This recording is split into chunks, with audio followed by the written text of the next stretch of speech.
Hello and welcome, and let's continue on within this trading system. And in doing such, the idea I think is what I'm going to be placing in, but I'm most certainly not going to be trading using this system. It's a very simple one, and when you get simple ones, you can expect interesting results. Oh, this started off good. It started off fantastic up until, well, now when you were playing this trading game. There was a buy order waiting at 62.71 and 210. There was a buy order that left to the wayside 331. And I just stopped putting lines in because I knew exactly what the market was going to do. So when I knew, oh, I have to wait back to buy, like say as it's leaving 2016, oh, you got a buy order in the 500s. No, that's not going to hit. Why put a line there? I knew it, or 600.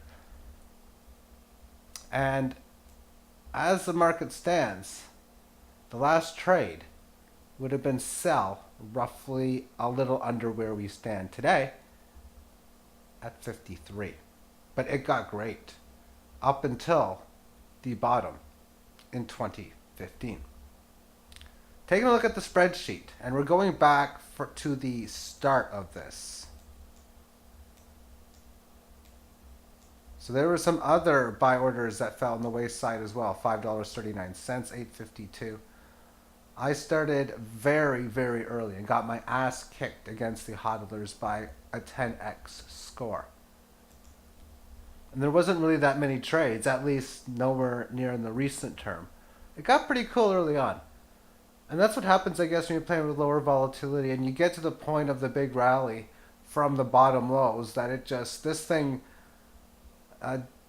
got to the last level but didn't complete it. But as we started off, I figured, you know what, let's put 1,000 in this example, of course. What's the most Bitcoin I can get, not using decimals, although I started using decimals from this point on.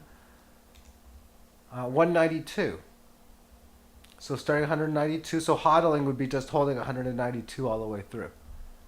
And then it worked out that you'd sell at 674, sell at $10.11, buy back at 758, sell at 11, sell at 20, then around 46, then around 138.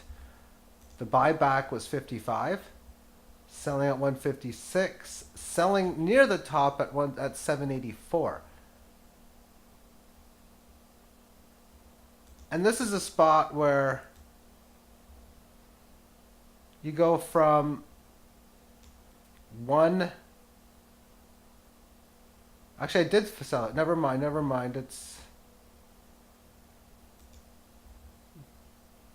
Yeah, I did sell 783, completed the level. So after I completed the level on the first top, I waited for a decline of 4x on the market, which happened, and I bought 2.5 times what I sold. So 20.2 turns into be 50.5. So I started back at stage one. And it didn't take long for it to accelerate. You got some few early trades. As you had to sell at 254, buy back at 203, a sell at 263, sell at 394, a buyback at 295, and then it gets insane. Sell at 442. Sell what would have been late 2016 at 795. And then last year selling at 1788 and getting to level 6 again for the second time and selling at 53.64. Now, when you look at where the orders would be, they are almost laughable for why you would trade at this mechanism right now. It's already bad enough to watch a market go up to 5,300 and you were asking for an exact 5x gain and you got less than a 4. And in spots like this, I'd put this in as a calculator to easily figure out buy and sell orders. But my last sell order here is 26,820 to sell everything that I have. That's a terrible play. On a break of about 35% above previous high of 20K to sell everything. And then, of course, to go from 53.64 up to 20 without a sale.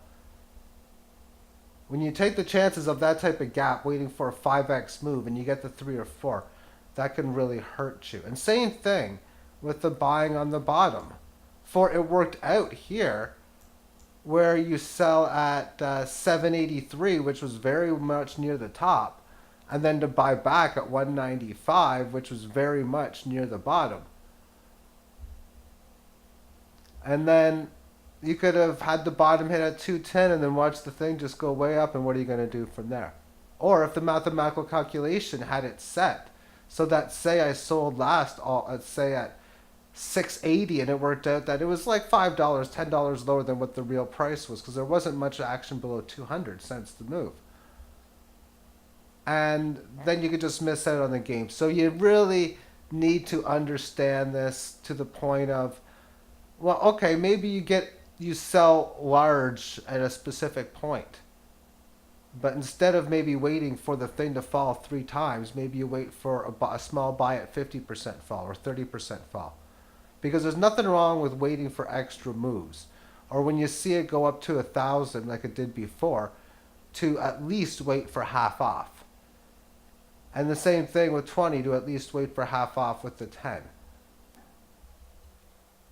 But yeah, so to sell at that level, and then of course the buyback here, because it would have completed level 5. So I go B5. That's 2,145. That's a serious pierce below the 3,000. B4, if you were using that, would be a very large, but good pierce possibly, below 3,000. And this is a large pierce above, if you were to do 34. I like buy orders for, I know this is a little off topic, but for the US, to buy Bitcoin back at 3. But overall, it's always going to come down to technical analysis. And the whole point of everything within such is, just going back to the chart, the whole point of everything is take your profits when they're there. When markets get really volatile, like you see in situations where you get a couple normal sells in a row, then increasing the amount that you can sell in volatile frequency is a very good play. But always looking out for key levels is where I like to put sell targets. And even in situations in here, let's just assume you were looking to sell at exactly 20,000. And of course, all these exchanges got to like 19.6, 19.7. Here's the thing. Why in here was there no selling if that happened? I mean, this is what you always got to do. You just have to take the blow and say, you know what? Yeah, I know it's easy to obviously see that, but it just means that maybe your last sell was somewhere. I don't know why would I draw the line amongst the candlesticks. It's doing this, but if you were to say last sell at say 9,000 area, and then at least this way you can sell here, have a buyback ready down at the lower end, and then replace the sell order for a decent break above, maybe not around 26 or 28, but you know what, even still a small sell there is always a good idea. As far as if at that point, if it was going to break out, then I would not be surprised if it has a decent leg to like 26 and then comes back to 20, all that type of stuff. But of course, we are where we are right now. And the market is obviously in this volatile situation. All right, then. I did this earlier with code XBY. I had to download the data because it's not available on TradingView to do so. And I got in at the starting price of 50, using that of about 0.05 to get in. And plus what the rake would have been. And the hodl would be just buying in for 100,000 to start. Now this one worked out relatively well, although it could have been better, as it had numerous buys and sells along the way. The first rally got up to 1,600, so it hit the top. and then a buyback at 645 and 265. And all these were three perfect buybacks based on the market conditions. But 500 was a key number, 250 was a key number, and the fact that it was able to flash move to the 100. I remember that happening in the market. So, I mean, that just timely worked out to be very good. But when you're doing just base mathematics like this, 30% on this, and a lot of it depends on when you start. You're going to get much different results if you start at 50. And same thing with the the Bitcoin. If I would have started at a totally different price from $5, maybe 20, maybe 100, maybe 700, I'm going to get totally different results every single time. Again, that's a very good reason why you want to adjust, and you almost manually decide what level you want to be in. Where at different times, if you normally play for moves of, well, if the market's only going to give you a 20% move, you take it. If it's going to give you a 40, 50% move, and you can indicate that that's available to play, then that's really what I think it comes down to. But again, the XBY did early on, did really, really well. But then the second rally, the highest sell point it got up to was in at that of 1788, which was a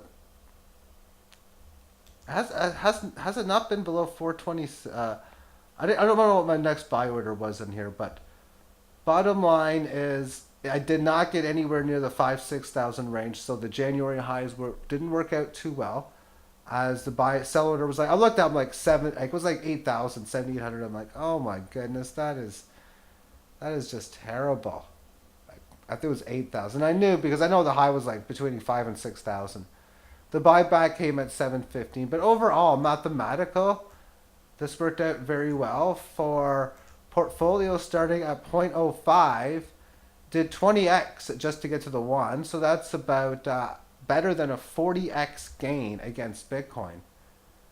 Where hodling goes from 0.05 to 70, that's about a 14x gain. So it outperformed that of... and this is what I think it's more designed to do it with. Not really against the US dollar, but a lot of the choppy coins. That one coin against another is going to give you some wild moves, especially in things like the Binance exchange. You look at playing coins like Cardano and Steam and whatever. I mean, all those kinds of coins. People are more familiar with trading those against Bitcoin and the US dollar. Therefore, it only works out to what's the price of that against such and what's the price of Binance coin against it. And when it has interesting moves, it being Binance coin, where it can really reflect that market for higher volatility, which is exactly what I'm looking for. Thus, that's what I like to trade as well, of course, as the other ones. But overall, for me, when markets get high and I do like sell orders in a row, then you want to, until the market cools off, just instead of going for 20% moves, you look for, oh my goodness, I just sold once at 20, then I sold again, then I sold again. And DGB was doing that for me. Well, then why, instead of waiting, keeping or succeedingly selling at 20 every time, why not go 20%, 30%, 50% within that mechanism? But when you get to those higher levels, I think manually you want to put it back in control to get it back to like a level 1, level 2 base, level 3. Instead of keeping it at a level 4, level 5, and then you're waiting. Like in this case here, oh, we're waiting for like a little over 2,000 or a little over 20,000. That is, to say that is like how tight or loose is your range from your buyback and your selling. This is where it gets out of hand because of how extreme the markets were moving and how many sell orders were coming in a row. And yes, I'd like to thank you for tuning in and have yourself a great day. Bye-bye.